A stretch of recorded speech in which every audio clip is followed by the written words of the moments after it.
Good morning, ma'am. So can I ask a question? Is it okay to you to ask questions about your religions? Yes, can. So I have a question here, 6 questions lang.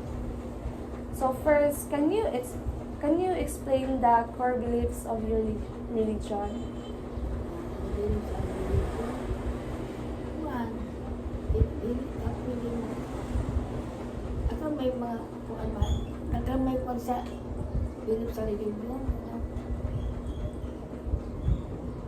Yun, bawal ang mga maghimog mga sumpag sa inyong religion kaya hindi ka mo kinahanglan mag-study ka yun kaya yun sa inyong before mag-worship gani na magdukon na mag-study sa tawag na Bible study nga ikot to sa Bible nga pag-explain na nila ang mga pagpunto sa Bible. Kinahanglan imong adapon tong ayo nga panag-inan sa Bible. So next question, ma'am, is what makes your religion unique compared to others?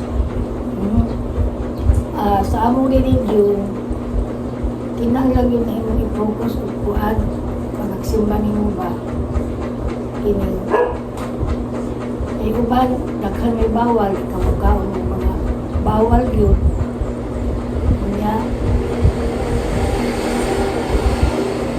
ang uban nga religion kuan man sila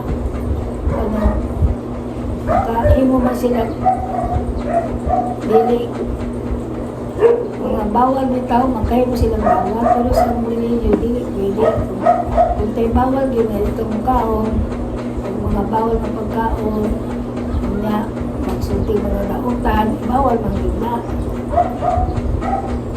ang upang nga religion sige nagsulti mga maot kamo dili yun. Okay, so I have a last question. Not 3 questions now. What does your faith mean to you personally? Pagtuon mo na Yes, personally. ang pagtuon na to sa among religion maayo na siya sa kaysa uban nga religion kaya kami bawal anak.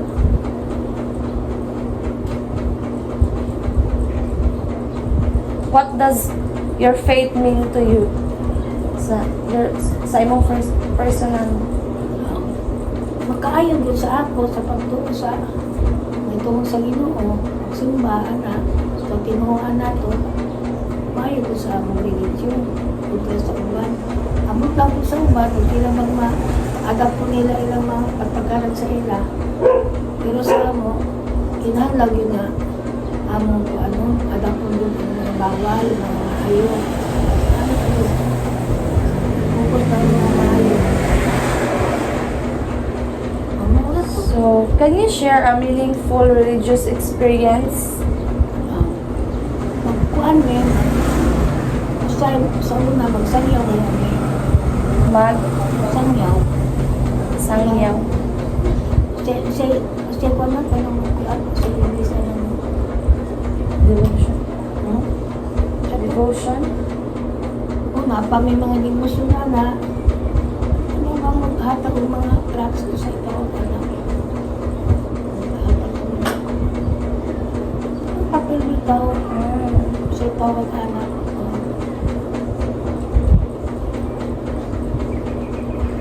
So, ano?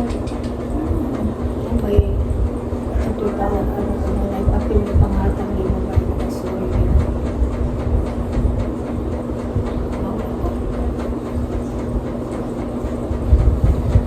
Ito na to, YouTube na to.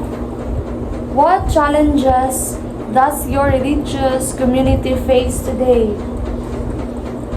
Unsay mga challenges sa inyong kanang religion bitaw nga gina-face ninyo karon? Oo, anong actress sa among worship. Bisag din sa worship. Tapos ako, kaya mag-isot-isot na sa mga nakatuunan ba? Yung nakatuunan, aron ma-adapt na ni mo nga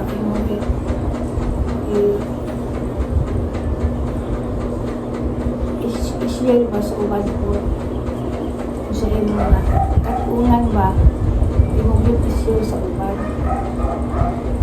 What challenges does your religious community face today? Kasi mga challenges nga inyong na kuan karon sa inyong religion. Mga challenges ba?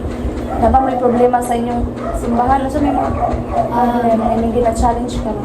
Ang among ginakuan karon ni among simbahan wala pa man gyud may sa mga simbahan dili kay school na naman pero ang gusto na maadto among padako among nagisudan pero wa maunan tungod kay walay building permit. Magkulit kami na makatukod ng simbahan ng bangko pero magkuhan ato building permit. Napakaroon ako lang nahanap niya magsimba sa kabalay sa Tapang magkulat kami sa building permit. So thank you, ma'am. Thank you for your cooperation, ma'am. Good morning, sir. Before we start, can I ask your name and your religion? My name is Mohamed Sigumako, where I live in CGI. So I have a 6 question here. Let's start from basic understanding. So can you briefly explain the core beliefs of your religion? My religion is CGI, so we believe in God and the teaching of Jesus Christ, and we base on the Bible in our daily life. So we do helping others. Next, what makes your religion unique compared to others? Our religion is focus lang siya sa teaching and then help lang sa others. And medyo strict lang siya when it comes sa tatlong sa babae. Pero like, tayo same sa our Next, what are your regular religious practices or rituals? Our regular practices includes praying, attending worship service, and listening to Bible study. Next is, what does your faith mean to you personally?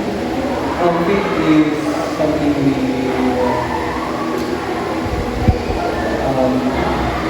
faith is guidance, peace, and strength that I believe in God.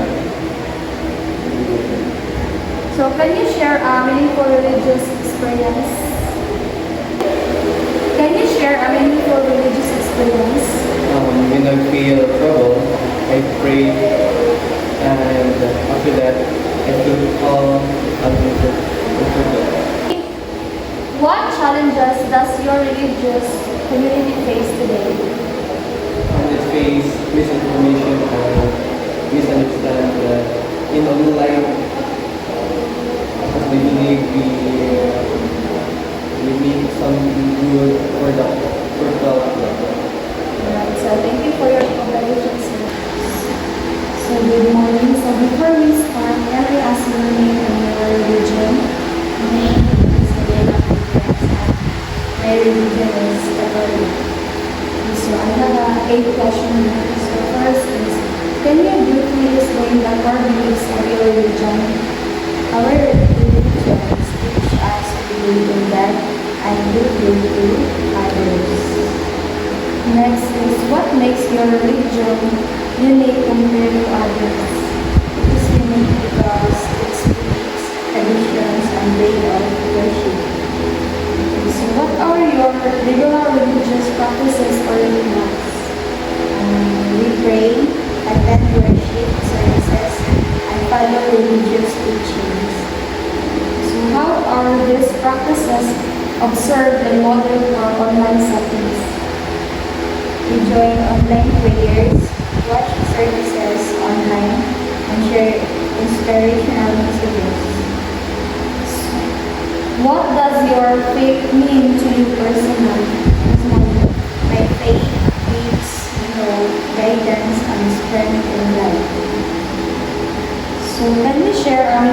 religious experience, a meaningful experience was when my prayers helped me during a difficult time. So how does your religion addresses current issues? Our religion teach love, respect, and proper behavior in society and online. So what, last question ma'am is, what challenges does your religious community face today? One challenge is keeping young people active in the faith despite modern distractions. Thank you for your cooperation ma'am. Here are my reactions, our reflections. So, for UCCP, I learned that they focus on unity, social justice, and community service. They worship, study Bible, and run programs to help people.